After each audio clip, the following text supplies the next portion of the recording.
if we would have worked really, really fast and really, really efficiently, I probably would have been able to have the test this Thursday. Can't do it. So what I'm going to do is I'm going to give you guys a quiz on everything Unit 1 on Thursday, okay? And then when you guys return after the break on the Tuesday, you're going to write the test. I won't give you guys a Monday test right after the break, so there will not be a Monday quiz after the break, but the Tuesday after the break. So this is what's happening. This is your last day of classes for a week.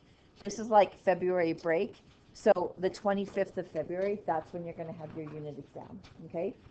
But that doesn't necessarily mean I'm going to give you the 24th as a review day. We're going to finish Unit 1 this week, but we have to move on to Unit 2. So the 24th is not going to be a review day.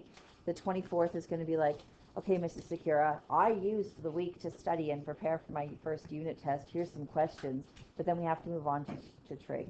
Okay, so this unit of study is considered an average unit of study, and this section right here of polynomials actually makes it almost easy, because polynomials are probably one of the easier concepts. Trig is going to be the beastly one. Trig is going to be so much attention to detail is going to be required. So the next two units are going to be heavy, heavy units, and then we go into the end with like an average and then an easy. So our final unit of study is going to be an easier one. Okay, so those are going to be changes I'm going to make in Google Classroom. Okay. If you're not showing an adequate amount of work for your homework, I'm not going to give you full credit for that. So some people experience that today. If you didn't hand in your homework, you'll see a spot in Google Classroom where you can submit it. And so you'll see that you're like, this homework is outstanding. All of you who submitted homework, you guys are good to go, okay? As long as there was adequate amount of work shown. Does anyone have any questions about how things are going to be structured this week? You're going to have a quiz this Thursday, and I'll homework check on the Thursday, okay? And then we'll have the unit exam when we return. Okay, so that week is not time to forget. That week is time to study. Yeah? Okay. So last day, we were dealing with, well, we started learning about something called polynomial functions. And we learned that instead of just dealing with two polynomial functions, linear and quadratic last week, we now have 6 that we get to deal with. So it's a huge jump from 2 to 6, right? So we're basically tripling the number of polynomial functions. So if you were in 30-2, you only went to cubic function. In 30-1, we're going to go all the way to quintic functions, which is degree 5. By definition, a polynomial function is going to have natural numbered exponents. So the exponents that you can actually see will be natural numbers, like 1, 2, 3, 4, 5, 6, 7. And sometimes it's kind of tricky because you're not sure exactly what the exponent could be. The coefficients depicted by the a values can be any number. It could be a pi, it could be a root 2, it could be a 1.3. The coefficient can be anything. The thing that you really want to zero in on is the variable as the base. So your x is going to be the base, and then the exponent is going to be a natural number. So last Friday, we basically had 6 polynomial functions. We learned how to access the degree. The degree is the highest power on the variable x. And so we're going to go all the way to degree 5. So a quintic function is degree 5. The leading coefficient, the word coefficient is the number attached to the highest power. So here my highest power is x to the power of 1, so my leading coefficient was 3. And then the constant term is the term that doesn't have a variable attached to it. And we know that in linear functions, the constant term is the y-intercept. In quadratic functions, the constant term is the y-intercept. So the same rule follows for all polynomial functions. If you were to put 0 in for all of these x's, my constant term would be 6. And so therefore, my y-intercept would be 0 and 6 when we're dealing with the polynomial. Okay? So last Friday, we started to determine whether or not a function was a polynomial. And we were right at the very, very end here.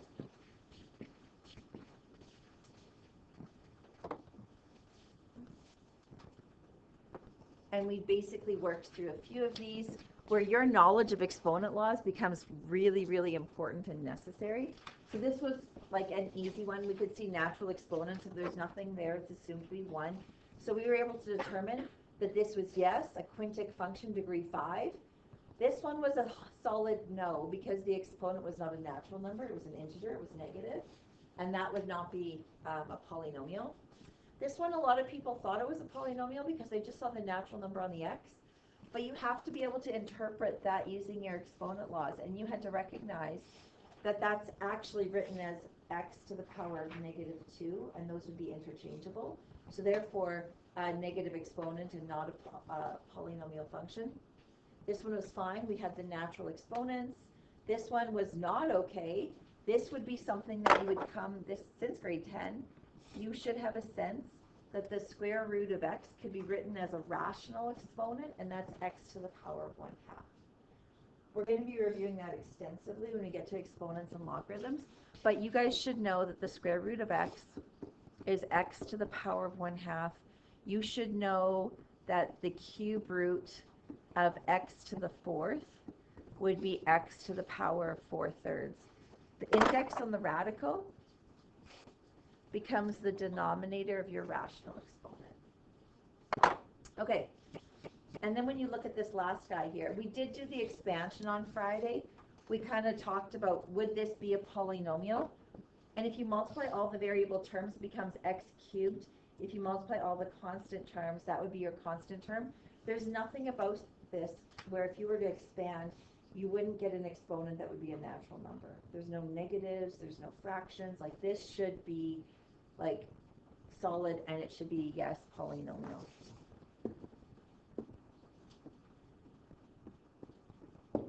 And I think I modeled this at the whiteboards last time, where it's like you could expand it. You're not going to need to do that. You just need to know that this would be a polynomial in factored form. What are your thoughts on this guy? This last one right here. You think it's a polynomial function? What do you think? Okay, when you're looking at all the exponents, do you see natural numbers and only natural numbers? This piece, there's nothing definitive to say that x couldn't be a decimal value or anything like that. So this is not polynomial. A variable exponent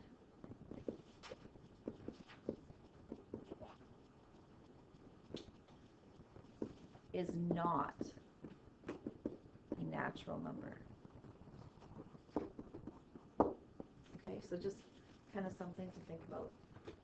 Okay, we're going to take out the calculator right now, so everyone take out your calculators. And I'm just going to do a little bit of an exploration just with your calculators. Have them ready to go.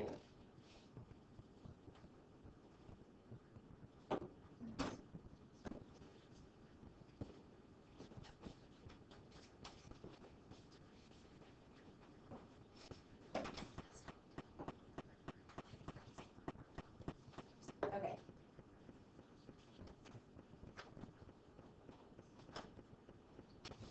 When you're looking at your calculators, if I did, like, let's say 2x minus 3, okay, so review of grade 10. 2x minus 3, what's my leading coefficient? Do you guys see that the 2 would be my leading coefficient? What's my constant term? What's the constant term? Do you guys see the -3 is the constant term? What does the constant term give me? Yeah? You're right, say it.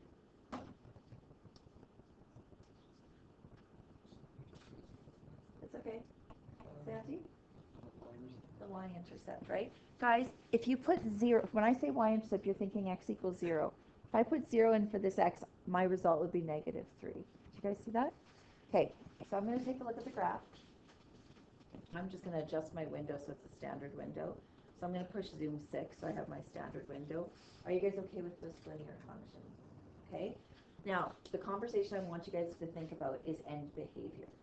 End behavior, if you label these quadrants, this is quadrant 1, this is quadrant 2, this is quadrant 3, and this is quadrant 4. Okay? So the end behavior of this linear function would be quadrant 3 to quadrant 1. Do you guys agree with that? Okay. If I were to put 2x to the power of 3 minus 3 in here. Okay? When I look at this, my leading coefficient is still 2. My constant term is still negative 3. Yeah? Okay, so what happened with the cubic function? There's some bends along the way, but do you guys see that we started in quadrant 3 and we finished in quadrant 1 again? We're going uphill. So those linear functions that were going uphill, great. Now what if I put this? So everyone type this in. 2x to the power of 5 minus 3.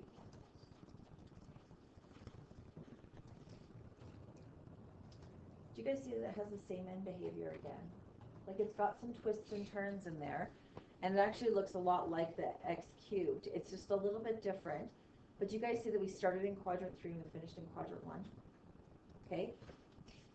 Now, if I insert a negative sign in front of each of these,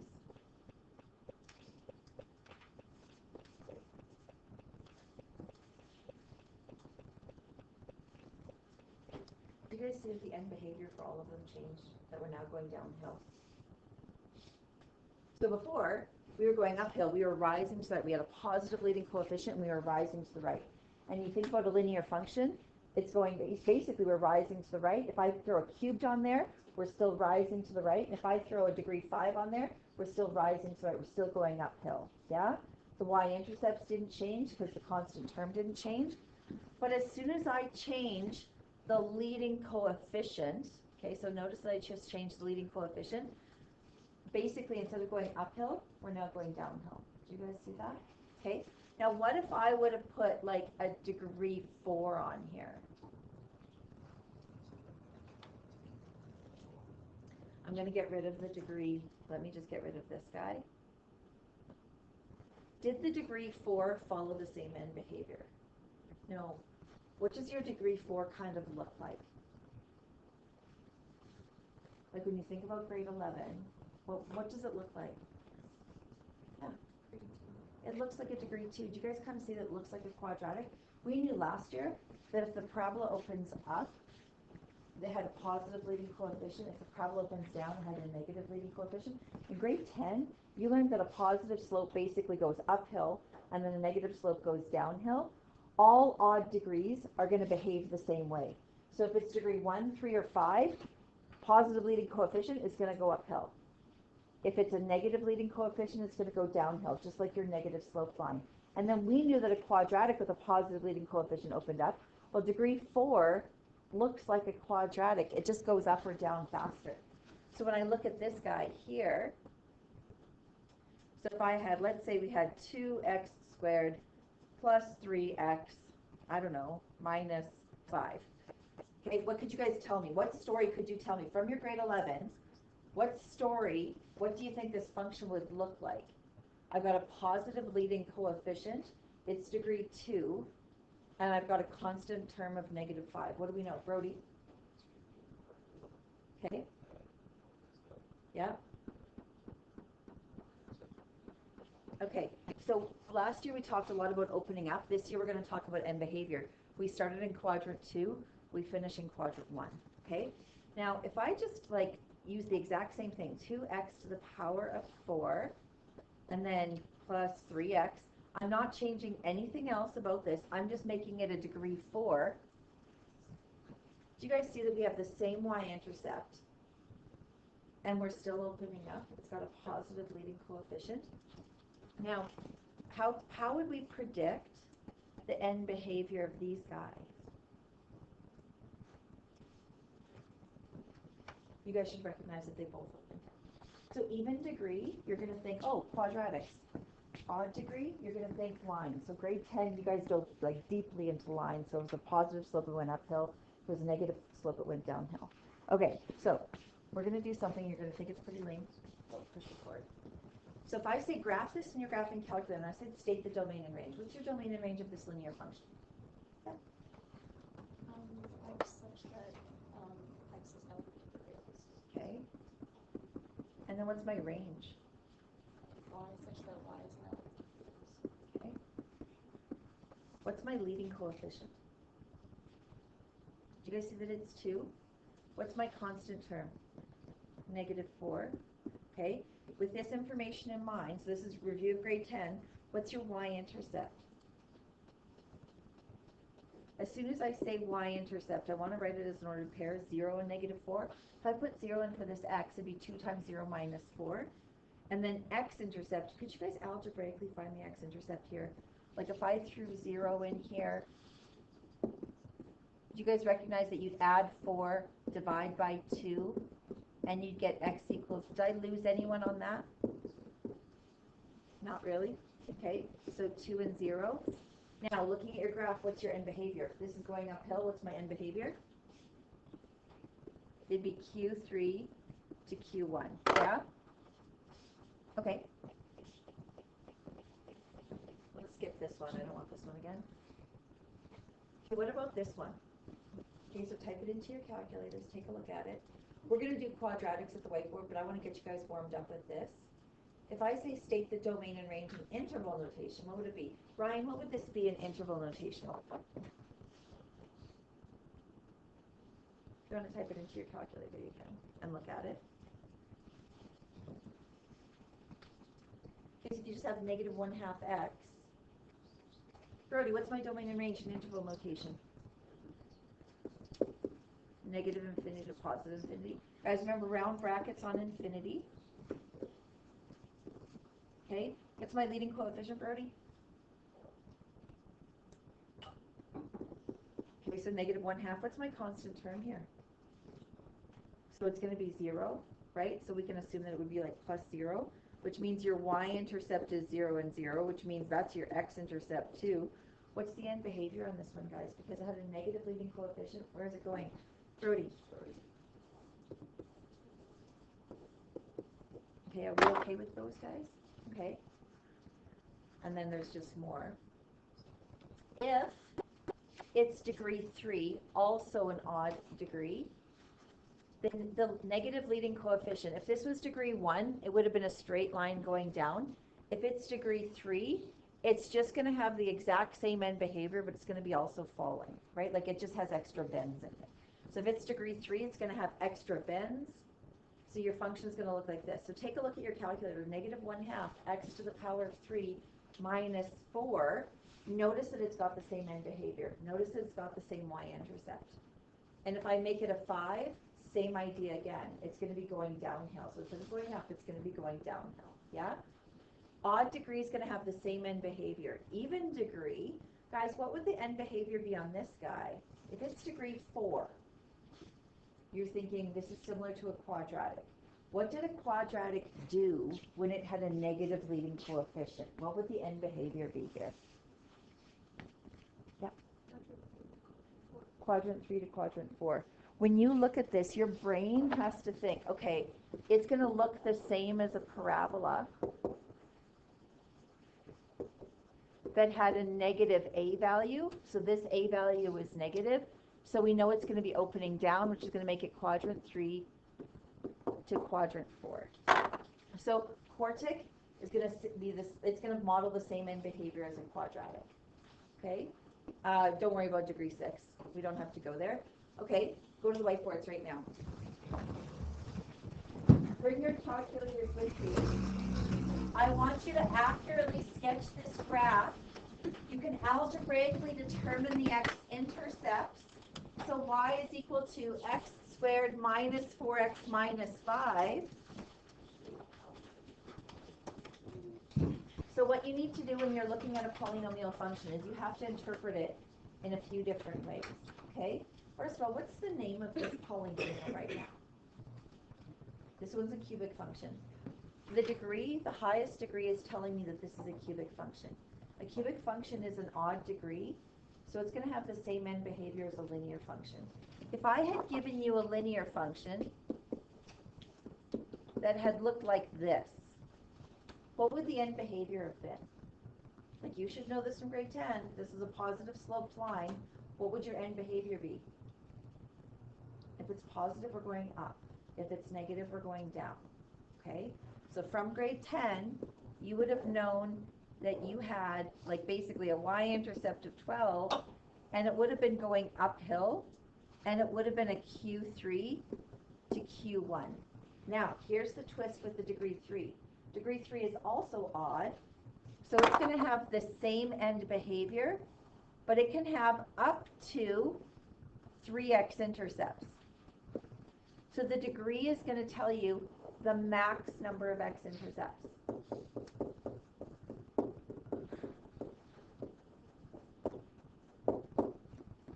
So if the degree is going to tell me the max number of x-intercepts, my maximum number of x-intercepts is going to be 3. Quick question. If I were to it's not going to allow me to do that, just because I'm not in Smart Notebook. If I were to have a cubic function and I could have a maximum number of x-intercepts, what's my minimum number of x-intercepts I could have if I have to go from Q3 to Q1 if it's a positive leading coefficient in odd degree? What's the minimum number of x-intercepts? It's actually 1. You can't get from a bottom quadrant to a top quadrant without crossing the x-axis at least once. So if I know it's a cubic function, I have a maximum number of 3 x-intercepts, the minimum number of x-intercepts I could have would just be 1. And you guys had actually seen those on your graphing calculator before. So the max number of x-intercepts, you can't go from a quadrant 3 to a quadrant 1 without passing the x-axis at least once. Okay?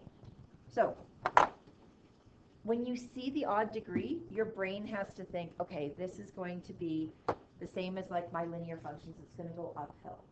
If it's got a positive leading coefficient. If it had a negative leading coefficient, it's going to go downhill. If my degree is 3, then that's the maximum number of x-intercepts. And then you have to ask yourself, what's my minimum number of x-intercepts? My minimum number of x-intercepts will be a little bit logical.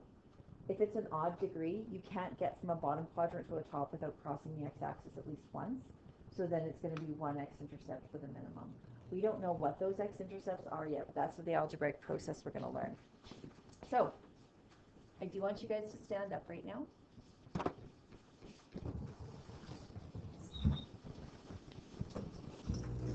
Okay, so just stand up at your spot. Okay, what I want you guys to imagine is that you've got a Cartesian plane in front of you, okay?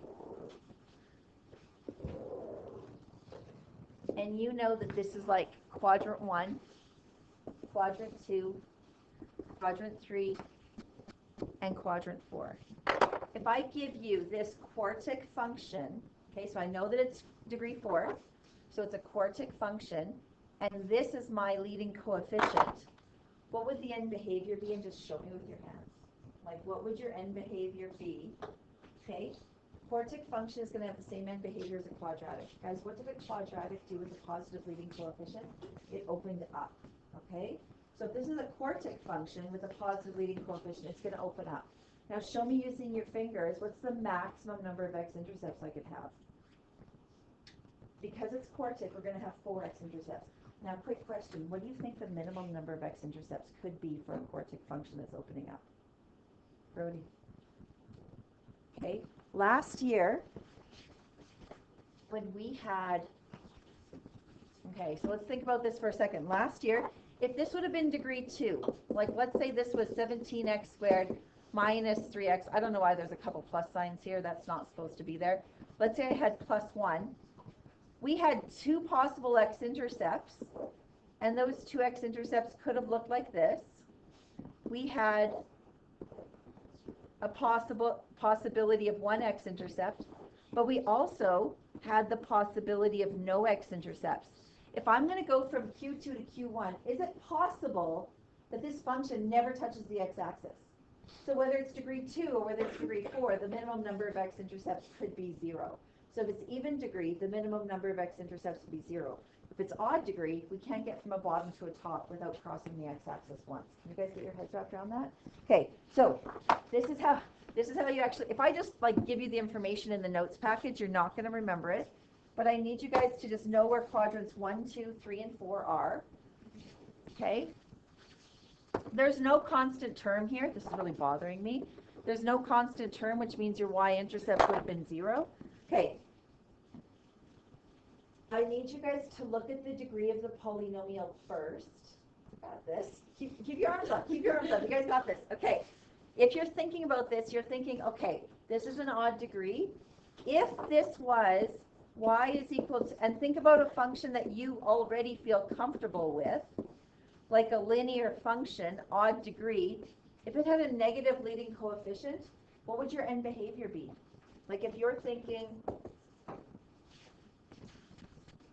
okay, so guys, just use your hands. It's better than just sitting in your desk and taking notes.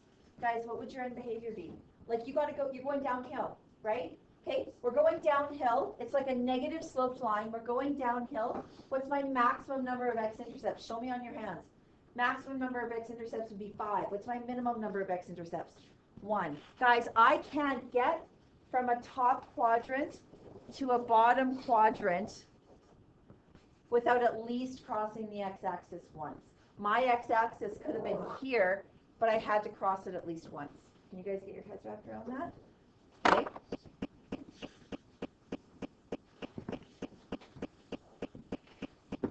Okay, so this is all about end behavior.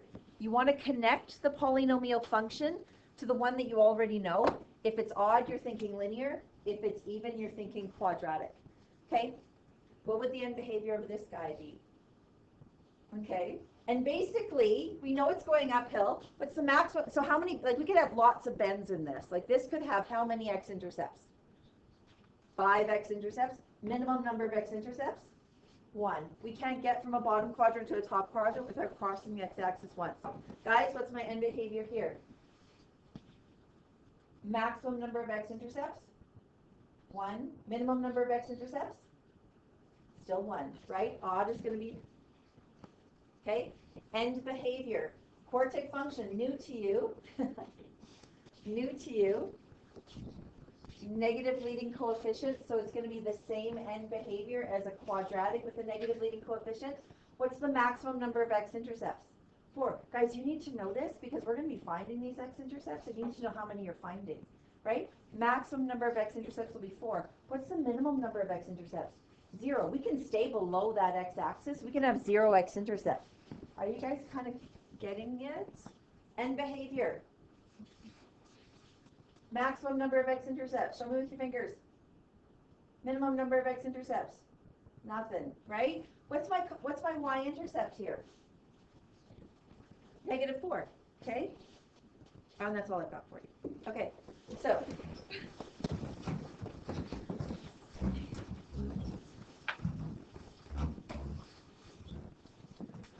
okay. This is basically a summary of everything that I've just given you right now. Okay? When you're thinking about an odd degree with a positive leading coefficient, your brain has to think uphill.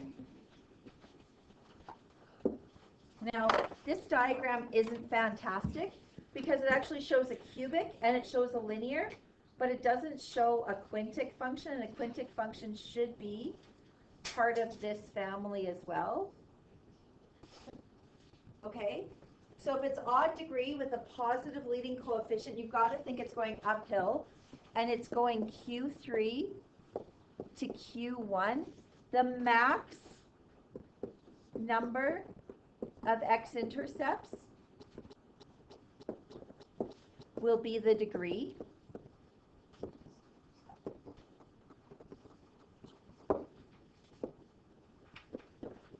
The minimum number of x-intercepts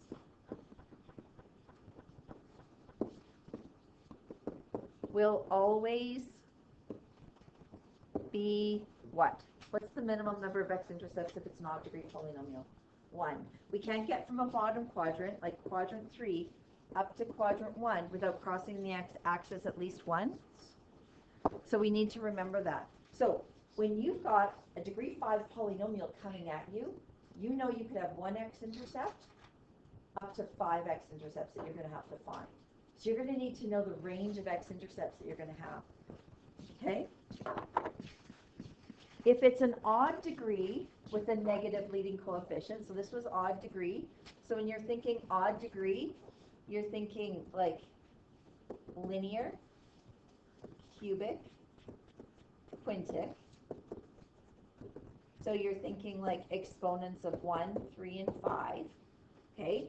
If it's odd degree, same thing. Odd degree is linear, cubic, or quintic.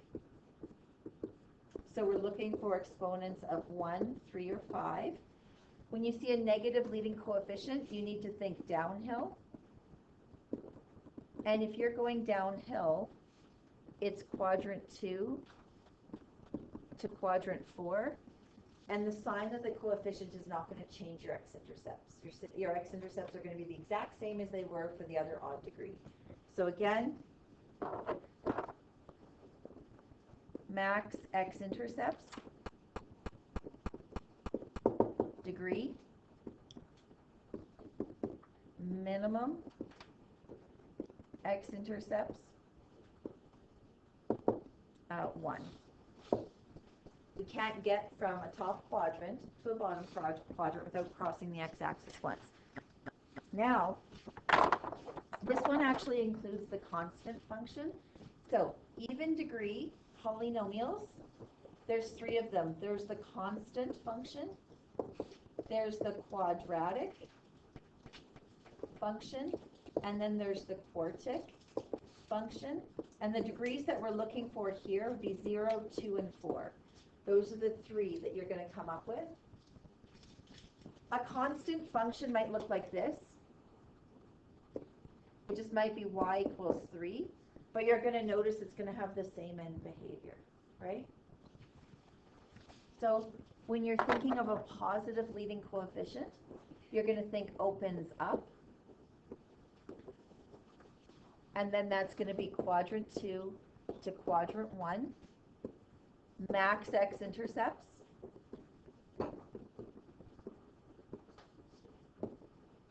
Is going to be the degree number. Minimum number of x-intercepts. I should have put the symbol. Minimum number of x-intercepts. And that would be 0. I should have put number of. So, number of.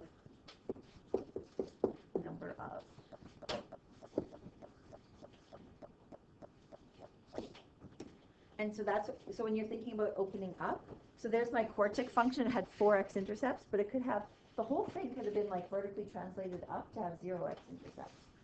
And then this guy right here, if it's an even degree, same idea, right? We're looking for exponents of 0, 2, or 4, including the constant function.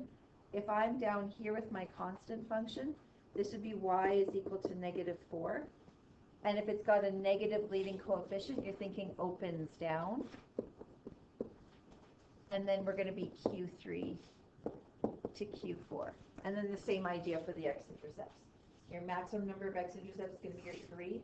Your minimum number of x-intercepts is going to be 0. Now, the degree on your constant function is degree 0, which means there's no x-intercepts, unless your constant function is this, which means there's going to be infinitely many. But that's an anomaly that you're not going to have to worry about. Like, it's just kind of, they would never do that to you, or I would never do that to you. Okay? So, I want you guys, without your calculators, to predict the end behavior of these polynomial functions, and then I want the constant term. So if the constant term gives the y-intercept, I also want you to give the y-intercept to the polynomial. So first, end behavior.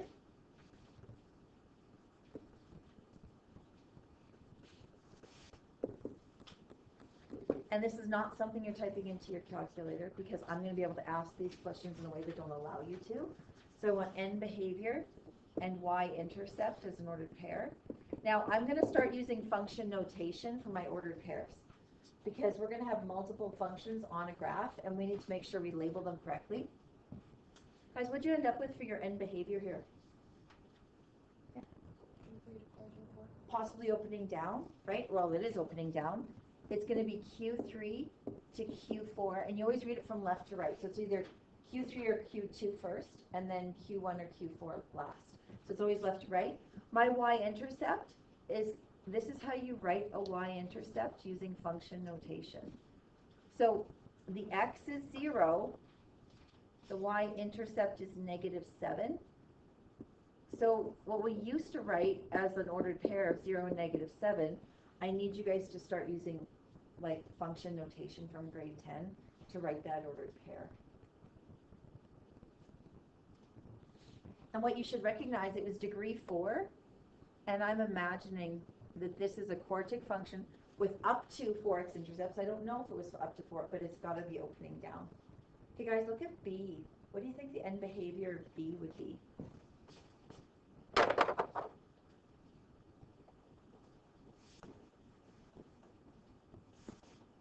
When you approach the question, you need to think, is it going to have the same end behavior as a linear function, or is it going to have the same end behavior as a quadratic function? It's positive, so I know it's either uphill or opening up. Which one is it? Uphill or opening up? Uphill. So what's the end behavior of wheel? Okay, Q3 to Q1, and it's always written from left to right. Now my y-intercept, and because this is called P of x, not F of x, guys, what's my y-intercept here? Simon, what'd you put for your y-intercept? Yeah, it's totally going to be 0. There's no constant term. The way I write this is P of 0 equals 0. So if you're thinking ordered pair 0 and 0, take it to function notation. We need you to feel comfortable with function notation. Okay, this one's now called F of x. This one we won't use function notation because we didn't actually have a name for it. You guys see that was just y. So we'll just use the regular ordered pair notation. But this one is named F of x. What's my end behavior of F of x?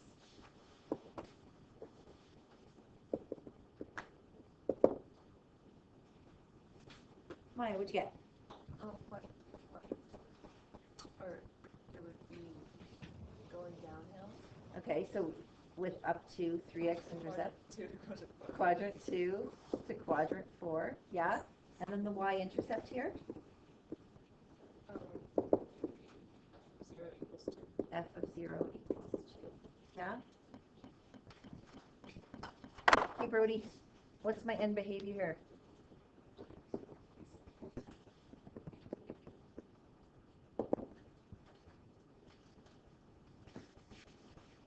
Cubic function with a positive leading coefficient, so you're thinking uphill with up to 3x intercepts. What's that end behavior? Mary, what do you think the end behavior for this one would be? Perfect, okay. And then this one doesn't allow for function notation because the y value is here. So for my y-intercept, you're just going to write it as a regular ordered pair of 0 and 7. Yeah? Okay, you guys can pack up.